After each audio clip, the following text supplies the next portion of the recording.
আজকে 3.5 কেজি ওজনের পাঙ্গাস মাছ ভুনা করলাম। আসসালামু আলাইকুম, বৃষ্টি ব্লগ অ্যান্ড রেসিপি থেকে আমি বৃষ্টি বলছি। আজকে রান্না করব পাঙ্গাস মাছ। 3.5 কেজির ওজনের একটা পাঙ্গাস মাছ আনা হয়েছে, সেখান থেকে বড় বড় পিস করেছি। দেখেন, বিশাল বড় সাইজের। তো পাঙ্গাস মাছের গন্ধ লাগে, সেই গন্ধ দূর করে রান্না করব। কেউ বুঝতেই পারবে না এটা পাঙ্গাস মাছ না বোয়াল মাছ। তো প্রথমে আমি মশলা তৈরি করে নিয়েছি। ধনিয়া, জিরা, দারচিনি, 2টা এলাচ, একটা তেজপাতা, একটা শুকনা মরিচ। এই মশলাগুলো আমি শুকনা কড়াইতে নিয়ে ভেজে নিচ্ছি। যখন একটা একটা করে ফুটবে তখনই বোঝা যাবে যে এগুলি ভাজা হয়ে গেছে। খুব সুন্দর একটা ঘ্রাণ ছুটে গেছে।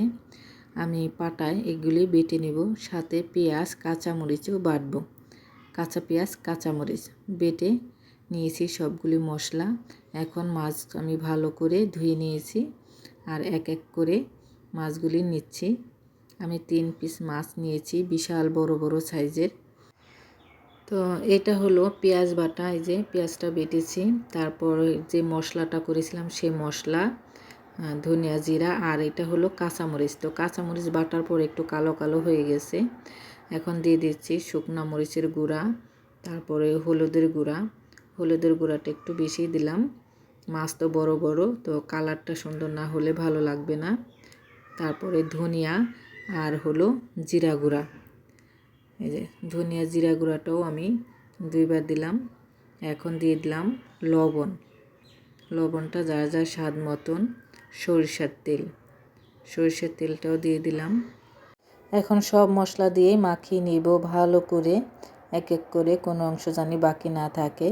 আর এই মাখানোটা আমি একটু সময় নিয়ে মাখাবো, হাত দিয়ে ওপর নিচ করে, আর অনেকটা সময় একটু মাখাবো।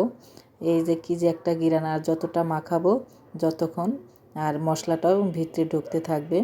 আর মশলাটা মাখিয়ে আমি বেশ কিছুক্ষণ রেখে দিব, 10 থেকে 15 মিনিট রেখে দিব মশলা মাখিয়ে, তারপরে রান্না করব। তো আপনাদের হাতে যদি সময় থাকে আপনারা আধা ঘন্টা কি 1 ঘন্টা রেখে দিবেন। ও আদা রসুন বাটা তো দিতে ভুলেই গিয়েছিলাম, পরে যে মনে পড়ছে, পরে আদা রসুন বাটাও দিয়েছি। কাছেই ছিল কিন্তু এক এক করে দিতে ভুলে গিয়েছিলাম। তো এখন মাখিয়ে রেখেছি 15 মিনিট, তারপরে আসলাম রান্না করতে। কড়াইতে তেল দিয়ে দিয়েছি। কড়াইটা কিন্তু ভালো করে গরম আনিয়ে নিয়েছি, মাছটা যেন কড়াইতে না লেগে যায়। তো এখন এক এক করে মাছটা আমি দিয়ে দিচ্ছি। কড়াইটা আমি বড় কড়াই নিয়েছি, আপনারাও একটু বড় সাইজের কড়াই নেবেন। তো এই তো দেখেন আমার মাছটা কিন্তু লেগে যায়নি। তেলে একটা কড়াই নেবেন, আর কড়াইটা ভালো করে তেলটা গরম আনিয়ে নিলেই মাছটা কিন্তু কড়াইতে লাগবে না।